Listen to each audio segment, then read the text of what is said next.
예, 안녕하세요. 제가 김문수 전 노동부 장관에 대해서 말씀을 드릴게요.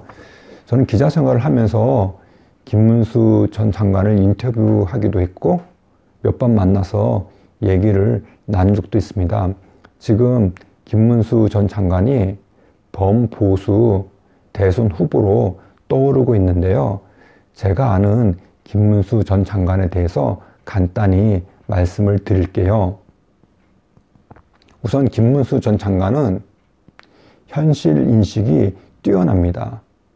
현실 정치판을 읽는 능력이 상당한 것이죠.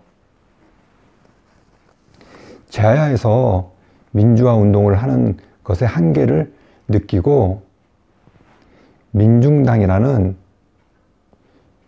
정당 창당에 동참을 하게 됩니다. 이렇게 제도권 정치에 들어왔지만 민중당이라는 소수 정당의 한계를 또한 인식하게 됩니다. 그래서 민주자유당에 입당을 하게 됩니다.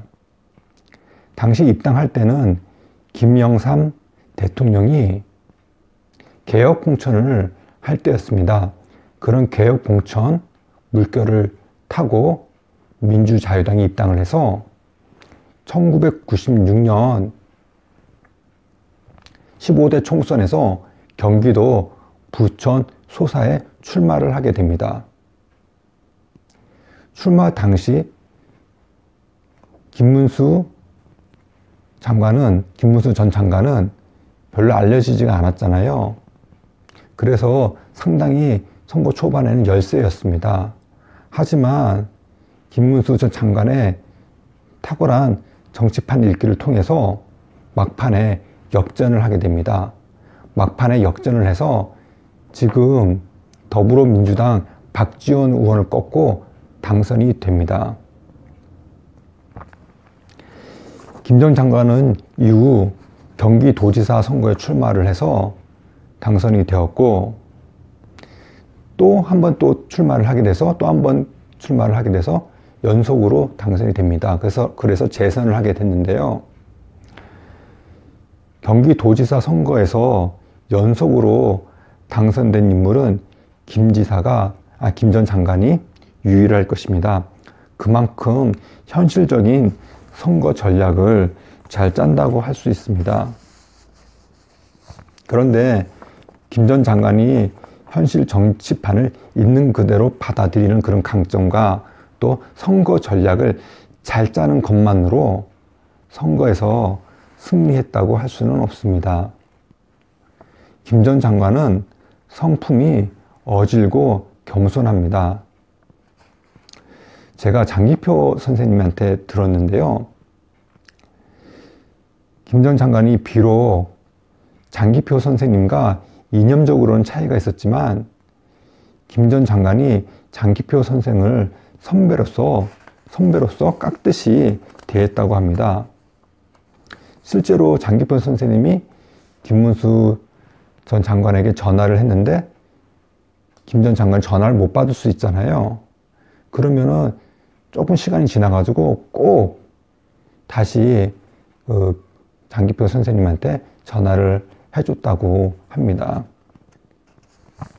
김문수 전 장관은 장기표 선생님뿐만 아니라 다른 정치 선배들이라든지 아니면 뭐 자신이 아는 지인들한테 항상 겸손한 태도로 임하는 것으로 알려졌습니다. 김문수 전 장관은 감옥살이도 했는데요. 어떤 때는 먹방이라는 곳에 갇히기도 했습니다. 이 먹방이라는 곳이 어떤 곳이냐면은 다리를 펼 수 없을 정도로 아주 좁고 또 어두운 곳입니다. 이런 곳에 갇혀 있으면은 너무나도 힘이 들기 때문에 그 갇혀 있는 사람이 벽에 머리를 박고 자해를 할 수가 있습니다. 그래서 김문수 전 장관에게 그 자해 못하도록 우리가 검도할 때 쓰는 그 호구를 덮어 씌워 놓기도 했다고 그러더라고요. 김 전 장관은 군사 독재 시절 혹독한 고문도 당하고 또 감옥 생활을 했지만은 과거는 다 용서했다고 합니다. 지금 자신이 그토록 바랬던 자유를 마음껏 누리고 있고 또 국민들에게 봉사할 수 있으니 그 자체만으로도 너무나도 감사하다고 합니다. 김문수 전 장관은 현실을 냉철하게 판단하면서도 어질고 포용력이 있으면서 올곧은 성품을 갖추고 있는 인물입니다. 또 유연성도 갖고 있고요. 그러면서도 상당히 강직한 면도 있습니다. 대가 셉니다. 보통 사람하고 다른 어떤 그런 강한 어떤 게 있습니다. 대찬 게 있습니다. 그래서 저는 김문수 전 장관이 대한민국 대통령이 된다면은 그 직을 잘 수행할 수 있을 것이라는 생각이 듭니다. 여러분들의 생각은 어떠신지요? 네, 감사합니다.